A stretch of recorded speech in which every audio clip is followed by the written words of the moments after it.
Welcome to ReCoV My Story, Season 2. Today we have a lovely guest from Andhra Pradesh, Mr. Jayadeep.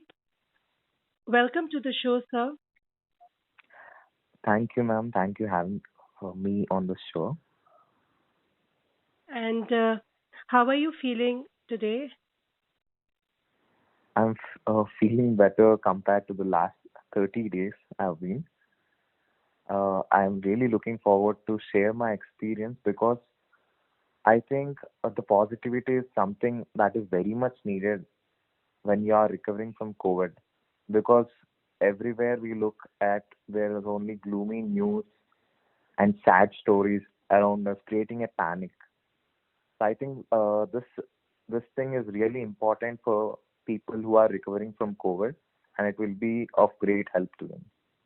So I'm really looking forward for this session. Very rightly said, in this gloomy atmosphere, any positivity from anywhere is a bonus point in recovery procedure. That is, Definitely. yeah. So, what is your story? We would love to listen. I would start with the first day when I got tested. Uh, so suddenly I was playing cricket. So it was lack of my understanding of the severity of the situation. I used to take COVID a bit light. I was playing cricket with my friends. Suddenly, my body temperature raised, and I wanted to check very quickly. That was a good thing that happened to me. I went the very day to the clinic to get tested, and when they told it is COVID, uh, I got very much anxious and scared because I was living with my mom, and she has health issues. So I got nervous, like, did I carry those COVID to my friends or family? And secondly, I was anxious what is going to happen with me. And the very moment when people got to know, when it was announced, it was a small pain actually. I got a rapid test done. So people started distancing from me. I almost got into tears. Like they told I have to get a blood test too to check the severity of the COVID. But at that moment, I was not in a frame of mind that I can be able to do that. I told I'll get it done tomorrow. I'm just leaving because I just got that feeling of an untouchable there. But I don't say it's their fault too. If I was there at the other end, I would react the same way because empathy would be something and keeping ourselves safe is something. I understood at that point, like, why we need to empathize with the COVID patients. Like in the ringtone, they keep on saying like, "Don't treat them badly." So Right. it's genuinely not their mistake too. It happens. So at that moment, I was very anxious, very scared. I got back to home. I informed from a distance to my mom, and I suddenly, like, it was all of a sudden, I had to go into a room, and there was no coming back from there. So that was the first day. And the lowest point of this entire COVID journey also happened the very day. It was very new to me. I couldn't sleep all that day because my room was very much closed. One thing I should thank God because we are fortunate enough that we have a huge house with three bedrooms and a balcony. So my mom used to stay at the other part of the house. I got for myself two bedrooms. So for that I am fortunate enough because I heard stories of three people, four people staying in a single room. It's not so easy. It's very suffocating to be inside those four walls. Luckily, I had a balcony and all to survive. So that day I couldn't sleep. All these thoughts like, will I wake up tomorrow? What is gonna happen to me? Because the fever 103, I never had a 103 fever in my entire life. It was complete restlessness, and from that very day, my sleep cycle was disturbed, and it didn't come back to normal even today. I'm still trying because the COVID, I people think it impacts lungs, heart, and all very much. But more than that, it impacts our mental stability. It creates anxiety, it creates nervousness, it takes away our confidence. And I don't blame the family or relatives or friends. They just want to talk with us at that point of time. They want to tell us like morally they are with us. But unfortunately, with this social media era, I used to get all this advices that today is gonna be critical. The days 5 to 7 are critical. Things get changed rapidly. Suddenly, the oxygen levels will dip down. So these people died. These priests are dying. Like someone sent me a video of Guntur government hospital's mortuary. Hundreds of bodies were there. Like these kinds of news were being shared. So it was actually every night used to be a moment of low because in the morning I used to sleep, eat. I used to have a proper routine actually. That was one of the good experiences of COVID. I got very much disciplined because I have to do the yoga in the morning, then the steaming, gargling, eating food, washing my clothes on my own, washing my dishes on my own, then taking a bath, medicines, everything is very much time consuming. It is a proper routine actually. It made me bit disciplined, which I was never in my life, So and it was got me. also like a blessing in disguise. It Yes, taught it was you how actually. to be independent. Yes, like actually, it was a blessing in disguise because I'm going to get a job, or like I'm going for a job in a month. I'll be starting in my professional life, so it's actually like doing all my household chores and being independent is one thing I have learned from COVID actually. That is That is the very good part. that's very nice, like to listen that okay, there is some let's say brownie points from this also. Yes, ma'am. Actually, like from the turning point for me in this entire journey is I understood if I keep talking to people is necessary, that makes us feel good. But I just didn't want too many stories to be heard. I just kept myself away from social media. I was complete social media addict. I used to post stories every day almost. I used to check social media every minute. I used to have the anxiety for social media, but it was completely gone. It was more of peaceful life, and it was the turning point when I switched off myself from all the social media and all the negative stories that are being circulated. And I got a deep sense of connectivity back to my spiritual life. Like I used to be a good believer earlier, but later I got into college and all. I got myself away from God. But it's actually important. Like I understood the importance of spirituality in life too, along with the discipline part. So all I said to myself was, I'm being disciplined. I'm doing whatever was being told to me in a proper way. I used to believe in the process I am doing. I was praying daily. I was praying for people along with me. I was doing all the things properly, like 2 times steaming, 3 times gardening, whatever they told, nutritious food and all. I was getting myself tested 4 to 5 days every time, like to test the LDH, CRP, certain levels. So that's how I thought the process is very much important. That a process gives us very much confidence that we are in the right way. Luckily, I didn't get any oxygen, like lack of oxygen thing, but I think the process helped me eventually because there will be hundreds of stories, negative stories. The sensationalism of the media will never leave us, and they are actually true that some people are getting impacted heavily. But there is always a hope. Like hope is what that has led me in those 14 days. Without hope, without hope, it is impossible. And I am a hypochondriac. Like I overreact to even small illness. Like I got my blood tested 3 to 4 times during those 14 days. I was very much panicking kind of person whenever I get bit of sickness. But this 14 days period has changed me like for good. I understood.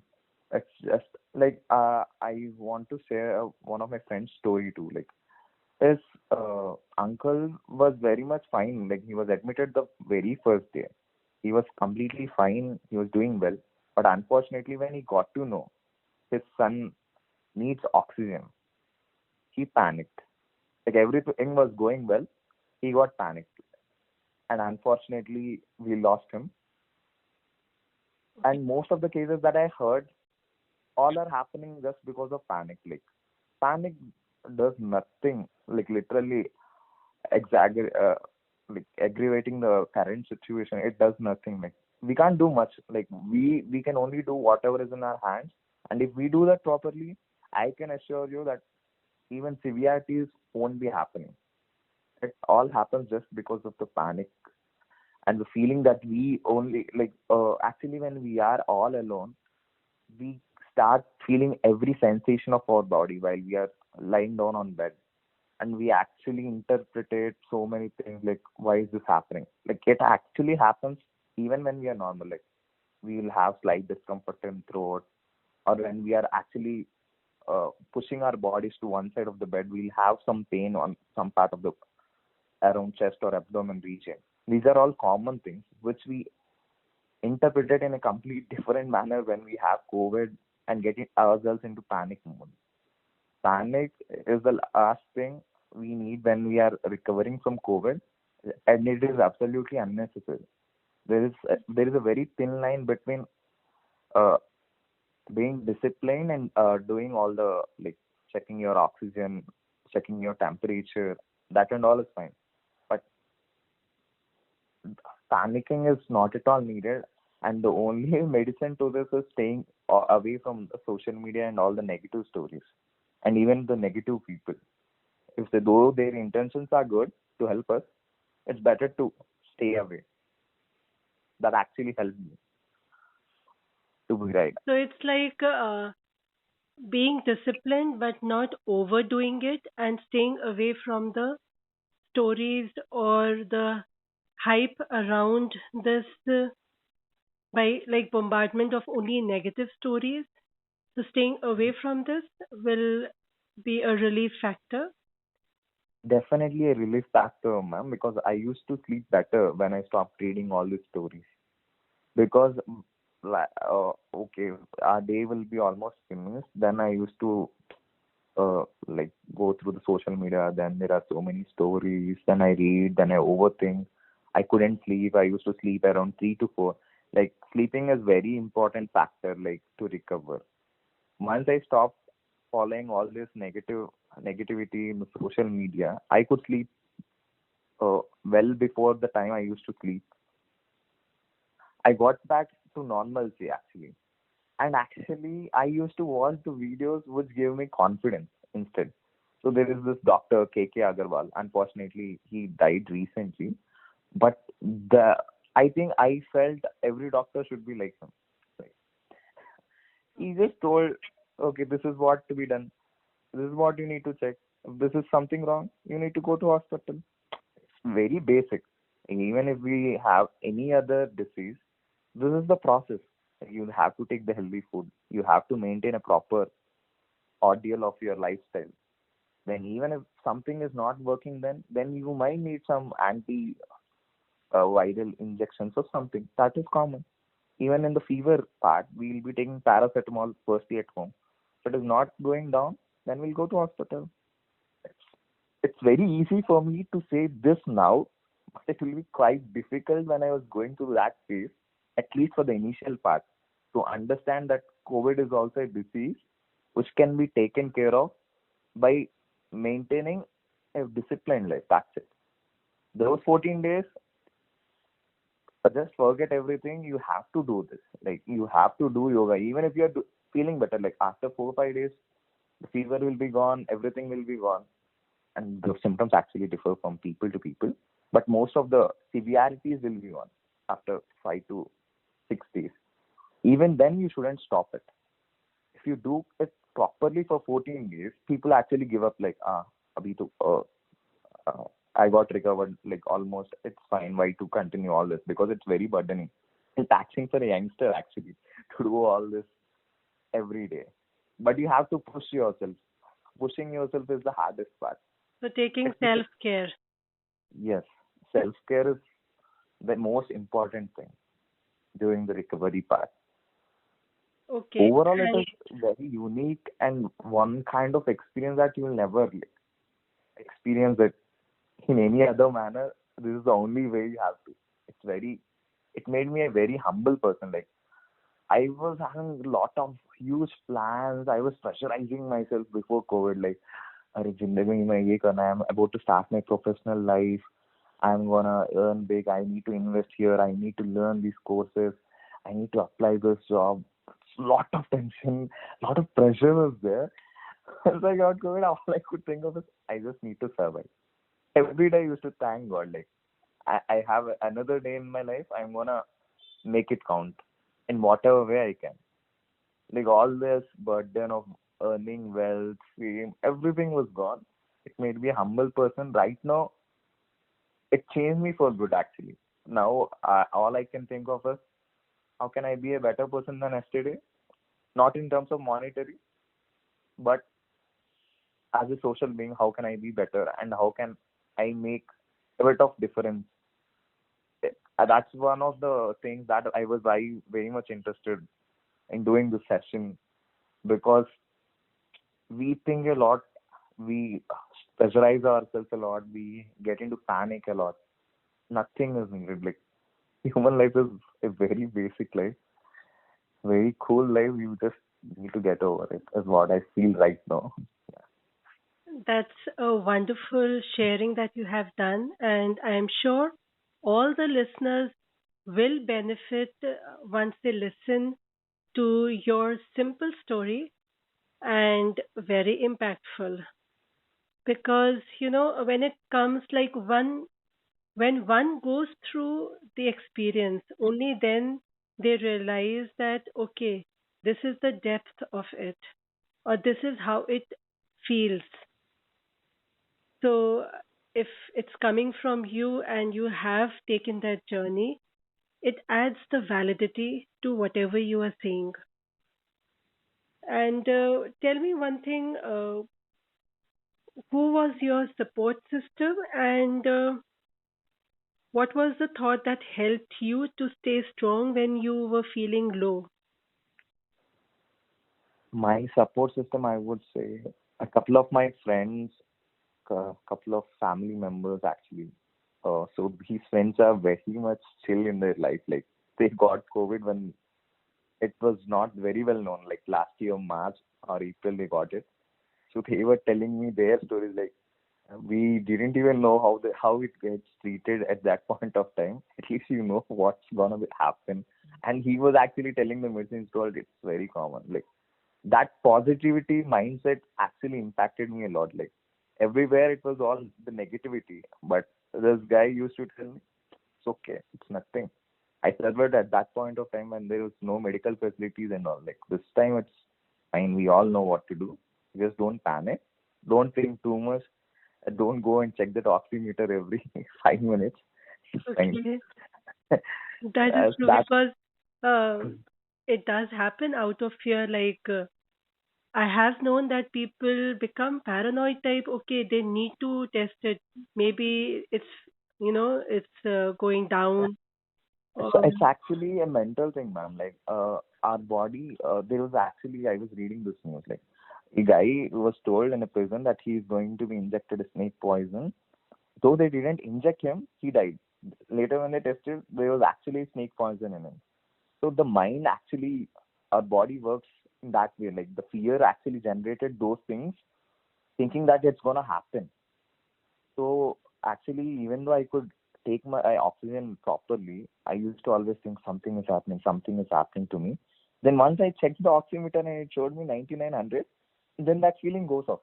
I'm so fine. Why was I feeling like that?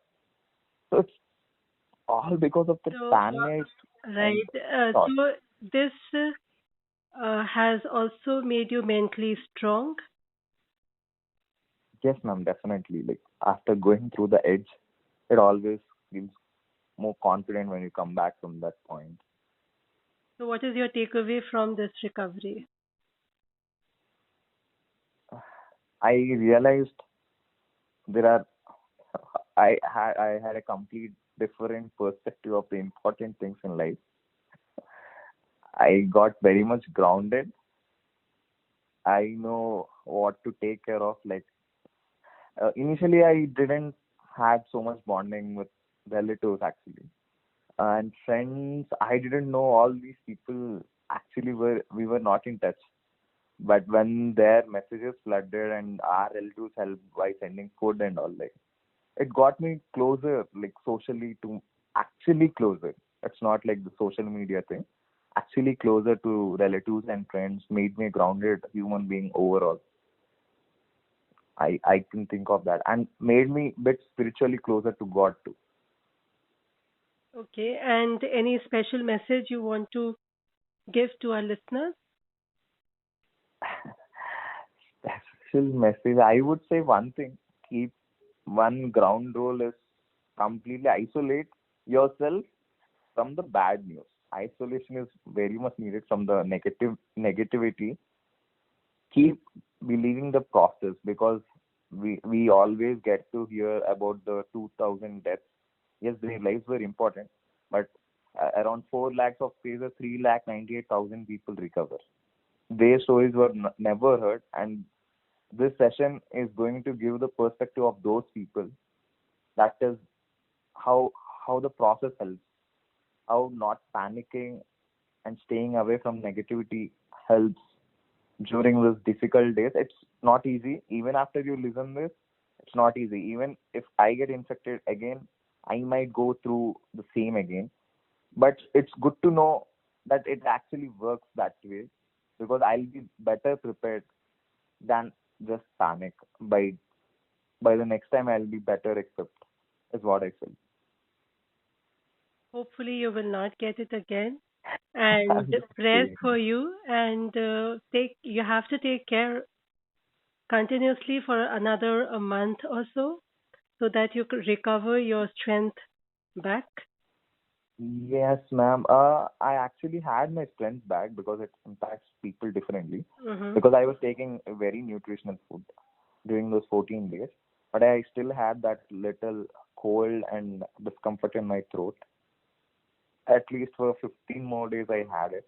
So you It can is not good. practice. So you can, since you're drinking warm water and all, you can practice how to sing, clearing your throat and start singing. Yeah, definitely. I used to sing. Don't. You can do dance and all. You were alone in the room. No one is going to judge. We did all these things to just stay away, like stay free from all the stress. So will you sing for our listeners? I'm, um, I'm hyping. Next time for sure. Not this Okay, time. okay. We leave you with that. Thanks a lot, and it was really encouraging and also motivating to listen from your recovery story. And I hope the listeners will realize that we should not panic, as Jayadeep has shared, and not be so involved in the social media. So stay away from it, alienating from there, like social detoxification is also very important. And anything else you want to add before we end the session? Nothing specific, ma'am. Thanks for providing me this opportunity to share my story. I I really know this is gonna impact so many people and help them who are in need to hear to all these things. Thanks for the great initiative and all the very best for this season, ma'am. Thank you so much, and all the best to you. Take care. Thank you, ma'am. Take care, you too. Thank you. Bye. Bye, ma'am.